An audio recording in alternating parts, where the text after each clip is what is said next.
Hello, and welcome to Trekfast. my name's Corey. My name is Michael. Today we are going to be eating breakfast and watching Star Trek, Original series. the original It's series. gonna be awesome. I think it's important to note that this is Corey and I's very first time watching the original series, and that we have been. This isn't the first episode we watched, but this is the first time we'll be watching this episode. We've watched the first two seasons. We're at towards the end of the second season right now, Yeah. and that's where we're gonna just jump in. Yeah, we decided to wrap it up and then do the third season. I have a delicious farm fresh duck egg sandwich with a little bit of sriracha. And I am eating some wheat bagels with jalapeno cream cheese, and one of them I put a little ring of sriracha around it. And we both have coffee, So and we're ready. This I think sounds. we're ready to go. Let's do it. We're going to dive in, and we're going to start episode... Oh, I forgot to say the episode number. We are episode 25 of season 2. The episode's called Bread Circuses. Yeah. So, We're gonna do it. let's go. Mr. Chekhov, take another moment ahead, walk back to one. Chekhov, please remove yourself at once. I'm tired of looking. Thanks, Jesus. And Coon. Team Coon. Hello, Hello. and welcome back to Trekfast. Or I guess they didn't go anywhere. No, they really didn't go far. That was Bread and Circuses. It's pretty good. I'm still not sure why the episode's called that. Yeah, Bread and Circuses must be like a Roman thing, I guess. So yeah, Corey, do you want to give a recap of the Yeah, episode? I will definitely give a recap. So they find the Earth-like planet, like they usually do. Looks good. Everything's fine. They see that they have like TV transmissions, just like Roman fighting, Roman Colosseum fighting. They go on. They get captured by runaway slaves, and they find out that it's basically like a Roman society that's never fell. It's just kind of like, but it's like in the 20s. Yeah, like Rome with modern. Yeah, they have technology. cars and guns. They have magazines. It's kind of funny. And I think the next one. We don't want to see that. No. And they're looking for what's his name, Malrek, someone from Starfleet that they sent there to, just check on the planet. But he goes rogue, as they all do. I'd like to say that happens a lot. Yeah. Yeah, that happens. This is like the 4th or 5th rogue captain. Yeah, they just send him to this planet. They're like, "Now, don't you interfere!" And they're like, "Who would do that?" And it just happens. Starfleet's clearly not doing a good job because Kirk has to go and clean up all these other captains' messes. Yeah, that must be his thing.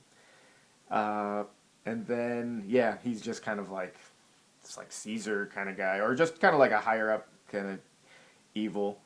And then they obviously want to make all them fight. The Fantastic Three, Spock and McCoy, are there, and they hit on their growing McCoy's need for Spock's love. It becomes very apparent in this episode when they're alone together. That's a theory that we're going to hit a lot, that we have, that we truly believe that McCoy is deeply and secretly in love with Spock. Yeah. And he's in love with him, and it destroys him on the inside because he knows that Spock could never love him back. And this episode, you really see it, especially in the end, in that the prison scene when they're locked in the prison cell together. There's some romantic tension. Let your human half peek out.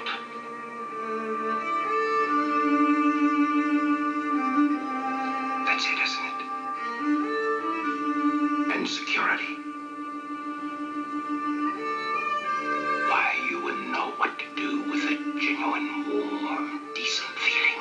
So they make them fight. This is not a joke. We are serious about this, and we are serious and confident that we are correct. It's there. But they make them fight, and they don't kill him. They send him back to the cage, and they send Kirk into just like a private room with like some slave woman. And she's like, "Oh, I need to please you," and he's like, "No, you." That's right. And when Spock and McCoy ask, "Where have you been?" he goes, "They threw me some curves." Yeah, that's a classic Kirk joke. Then when you think they're about to die, they're missing a communicator. You find out that Malrek has actually been kind of, helping them, and he has their communicator, and he's helped, I guess, been talking with Scotty up there, and they beam him out at the last minute, as always, it's the last second. But I thought it was pretty good. I thought it was good up until they not that they should have killed him the first time, but it was just kind of like this back and forth of there's I forget the other guy's name, but there was basically another evil tyrant that was kind of controlling Malrek, but basically at the end Malrek felt like, oh, I am from Starfleet, I have to, I guess, be doing my job now to save these guys. So what do you think, Corey? What would you rate this episode? I would give it 3 egg breakfast sandwiches and a cup of iced coffee. Is that like a half point? That's like a half point, I'm gonna So say, you're because gonna get I liked it, but it besides like Kirk being weird. Actually, even the stuff with the woman was just like, we were just like, oh, okay. And then the end really like pushed it down even more. Towards the end, they were like, so all these slaves are just Roman Catholics? It's like, well, yeah. Yeah, we learned in the end, because the whole time the Roman people they meet say they worship the sun, and they were just like, oh, that's weird, they worship the sun, that's just the star in the sky. And then in the end, they find out they worship they meant to say the son of God, so they're Christians. But don't you understand? It's not the sun up in the sky. It's the Son of God. It has this really weird, like, super Christian ending. Yeah. And everyone back at the ship is like, oh, man, it's great to see. And actually, we have it at the end. It's great to see it from the beginning again. Woohoo! And it's like, what? What? So you give it 3. I gotta say something. I noticed you didn't finish your breakfast sandwich. Did you No, not enjoy it? I didn't. I actually I did get invested in the episode a lot, and you just forgot about your sandwich. Yeah, I kind of let it sit there. And this episode, can I also ask? Do duck eggs taste different than chicken eggs? No, they actually taste exactly the same. All right, yeah. Cool. Because I know you said they were harder to crack. They're harder to crack. Yeah, but they I mean, it's hard to say. It's really what you feed the chickens, but I think they taste the same. Right? Okay. They just taste like eggs. They are a little harder to crack, though. Are you ready for my review? Mm-hmm. All right. So I'm going to say that, first of all, no Sulu. And Sulu's our favorite character on the show. No, and he's not in this, and we don't think he's represented nearly enough on the show, and not in this episode at all. My theory is when they want to send like the 3 off to do stuff, they'll usually not have Sulu in that episode. Like the episode we watched with him, he had a lot of dialogue because he had to help a lot. Yeah. Well, okay. I'd also I already said that Starfleet needs to hire better captains. Yeah. McCoy and Spock are totally in love. You know what I did like about this episode? There was a cool moral debate.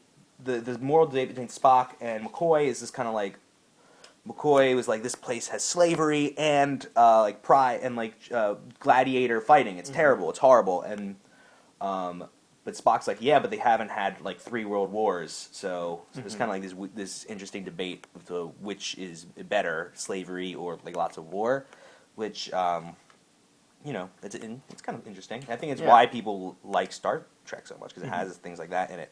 But I will say what I did not like about this episode was it felt very much to me like just a Franken episode, like concepts we've seen from all other episodes. They were just getting inspired by previous episodes on the show. How many times have we not seen them in gladiator situations? At least 3 or 4. How many times have we seen civilizations that mimic Earth society, but there's a twist, it's more modern or something, or episodes where like we said, a Starfleet captain goes rogue and Kirk has to come in and pick it up. It just kind of seemed like stuff we've all have seen already before, but it was still good, and I would have liked it a lot more if I just in a bottle where I did not know all these other episodes existed that are just too similar. It is kind of one that you can just pick up and be like, wow, they're in a Roman situation now, or like the episode you can pick up. It's like, wow, they're in a Nazi scenario now. It's just they can toss them anywhere, which is cool. But this one I feel like just fell kind of flat. And so I'm going to just give it a 3 bagels. I'm going to give this episode 3 out of 5 bagels. Cool.